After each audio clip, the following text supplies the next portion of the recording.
Saya Widiawati Irada. Di sini saya akan menyampaikan pemikiran-pemikiran Ipo Santosa, penulis kitab 13 Wasiat Terlarang.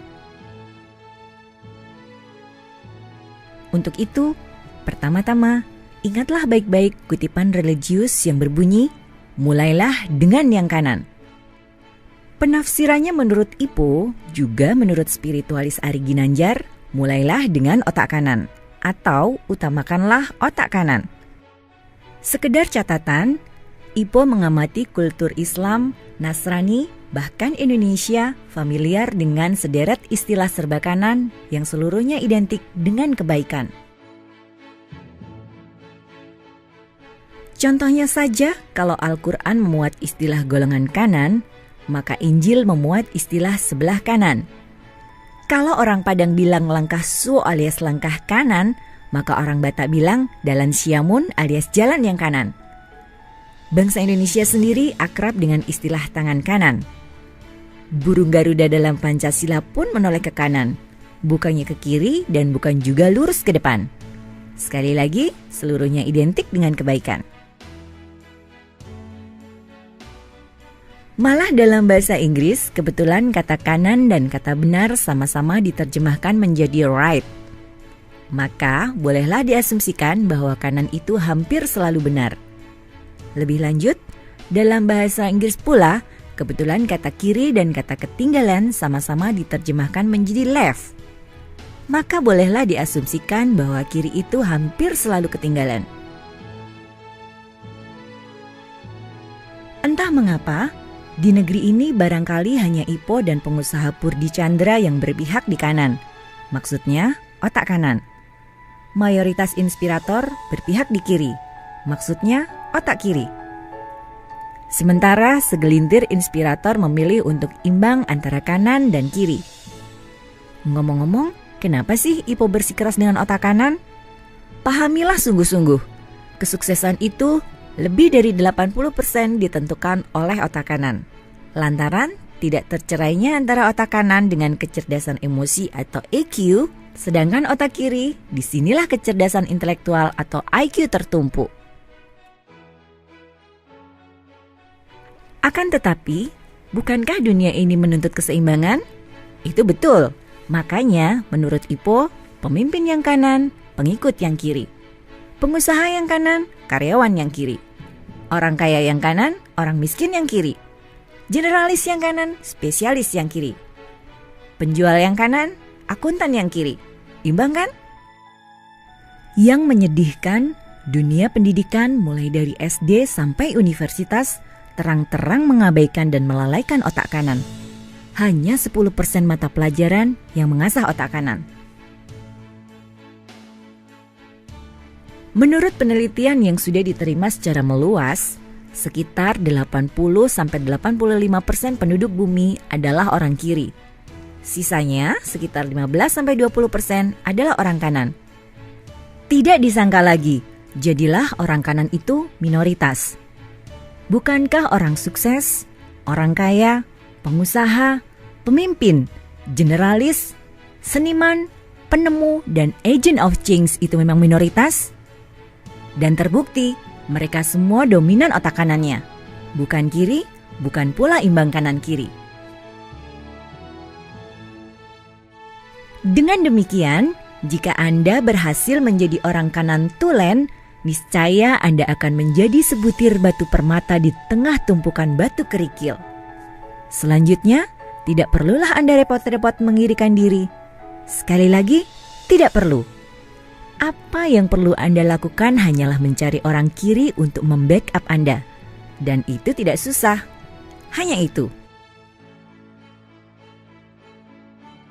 Tidak jauh berbeda, Robert Kiyosaki juga mengamati dan mencermati bahwa dunia ini dipenuhi oleh orang-orang kiri. Lebih lanjut, menurut Robert Kiyosaki, orang-orang kiri sering berkata, "Kalau Anda sependapat dengan saya, Anda cerdas. Kalau tidak, Anda idiot." Begitulah orang-orang kiri. Dengan gampangnya ia menganggap pendapatnya yang terbaik. Purdi Chandra dan Bob Sadino pun turut menyesalkan. Orang kiri itu sok tahu dan sok pintar. Padahal dari segi duit mereka itu tidak ada apa-apanya. Sekedar mengingatkan, orang kiri cenderung berpikir akademis, analis, logis, realistis, dan cautious atau terencana. Selain itu, ia juga cenderung berpikir segmental atau sebagian, fokus atau terarah, serial atau berurutan, dan linier atau lurus. Sebagai ilustrasi, dalam alam pikirannya, mustahil pendapatan seseorang bisa melonjak tiba-tiba 300%. Hah, mana mungkin? Tidak logis, tidak realistis. Kalau naik 30% sih, masuk akal. Demikianlah komentarnya. Sebaliknya, orang kanan cenderung berpikir artistik, kreatif, imajinatif, intuitif, dan impulsif atau spontan. Selain itu, ia juga cenderung berpikir holistik atau menyeluruh, difus atau menyebar, paralel atau serentak, dan lateral atau acak. Dalam alam pikirannya, nothing is impossible and impossible is nothing. Hebatnya lagi, sebuah buku menegaskan, orang kanan itu lebih self-motivated, lebih supel, lebih cerdas emosi, dan berpotensi untuk awet muda. Luar biasa! Asal tahu saja, tanpa otak kanan, Anda tidak lebih dari seonggok prosesor komputer. Ya, walau bagaimanapun, orang kanan bukanlah malaikat. Ia juga memiliki kelemahan-kelemahan. Di antaranya, tidak tepat waktu dan tidak mampu menyusun prioritas. Baik dalam keseharian maupun dalam bisnis, orang kiri bisanya cuma mengikuti. Alih-alih begitu, orang kanan malah menciptakan. Maka pas dan pantas jika orang kanan itu menjadi pemimpin, pengusaha, seniman, penemu, dan agent of change. Investor Warren Buffett pun menegaskan, saya selalu tercengang melihat orang ber-IQ tinggi meniru orang lain tanpa berpikir. Tidak perlu tercengang, memang begitulah orang-orang kiri, bisanya cuma mengikuti. Sebenarnya, yang biasa Anda sebut-sebut dengan otak itu adalah otak kiri.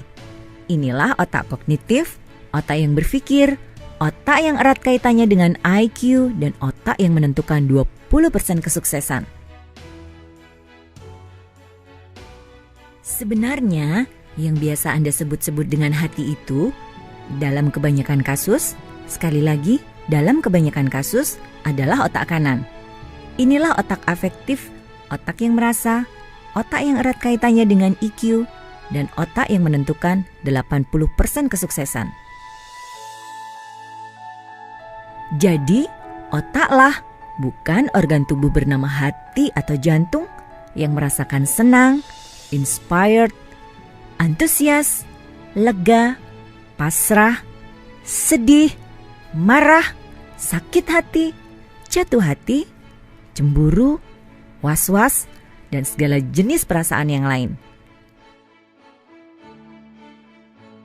Bila mana merasa was-was, maka otak akan memerintahkan jantung untuk berdebar-debar lebih kencang. Menariknya lagi, untuk setiap jenis perasaan, otak memancarkan frekuensi tersendiri dan dapat diukur. Sudah ditemukan oleh Joseph Gall sejak tahun 1810 bahwa pusat pikiran dan pusat perasaan itu berada di otak, bukan di hati, bukan di jantung. Dan temuan ini telah diaminkan oleh seluruh ahli di sepanjang zaman, hampir-hampir tanpa terkecuali. Cobalah Anda maki-maki orang gila. Kemungkinan besar dia tidak bakalan sakit hati. Jantungnya pun berdetak normal. Padahal mata, telinga, jantung dan hatinya sehat. Mudah dipahami, dia tidak sakit hati karena memang otaknya tidak sehat. Jelas sudah, otaklah yang mencerna, otaklah yang merasakan, bukan jantung, bukan hati. Setelah otak mencerna, barulah otak memerintahkan jantung untuk berdetak lebih keras atau tidak. Cobalah Anda bawa seorang gadis cantik ke hadapan anak laki-laki balita. kemungkinan besar dia tidak bakalan jatuh hati. Jantungnya pun berdetak normal. Padahal mata, telinga, jantung, dan hatinya sempurna. Mudah dipahami, dia tidak jatuh hati karena memang otak atau akalnya belum sempurna. Terang sudah, otaklah yang mencerna, otaklah yang merasakan. Bukan jantung, bukan hati. Setelah otak mencerna, barulah otak memerintahkan jantung untuk berdetak lebih keras atau tidak.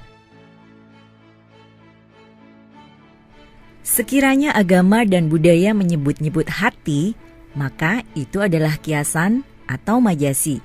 Bukan organ tubuh bernama hati atau jantung yang sesungguhnya, bukan hakiki. Banyak orang yang dioperasi dan diganti hatinya. Lalu apa yang terjadi? Ternyata orang itu tidak meninggal, tidak berubah sifatnya, dan tidak berubah imannya. Banyak orang yang dioperasi dan dicangkok jantungnya. Dan apa yang terjadi? Ternyata orang itu tidak meninggal, tidak berubah sifatnya, dan tidak berubah imannya. Nah, adakah orang yang dioperasi dan diganti otaknya? Andai itu benar-benar terjadi, dapat dipastikan ia akan meninggal seketika. Dan rupa-rupanya, untuk mengubah sifat dan iman seseorang, cukup dengan mencuci otaknya. Jelas sudah, otaklah yang menentukan. Otaklah yang tidak tergantikan. Secara biologis, hati dan jantung manusia tidak jauh berbeda dengan kera dan mamalia manapun.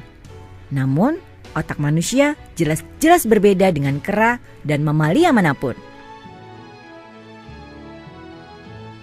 Secara biologis, otak itu adalah raja yang memerintah seluruh kerajaan tubuh, termasuk memerintah hati dan jantung.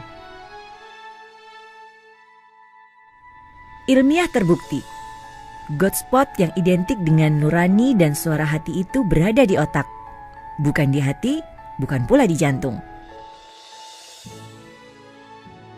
Bersujud adalah simbol kehambaan manusia terhadap Yang Maha Kuasa.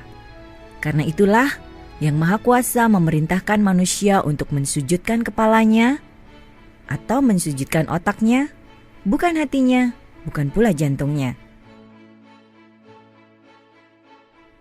Yang Maha Kuasa menempatkan seluruh panca indera dekat dengan otak, bukan dengan hati, bukan pula dengan jantung. Sebuah kutipan berbunyi, sesungguhnya di dalam tubuh itu ada segumpal daging. Apabila segumpal ini baik, maka baiklah seluruh tubuh. Apabila segumpal ini rusak, maka rusak pula seluruh tubuh. Ketahuilah bahwa segumpal daging itu adalah hati. Sekali lagi, yang dimaksud hati di sini adalah kiasan. Majasi, bukan hakiki. Karena yang dimaksud hati di sini adalah otak. Termasuklah otak kanan.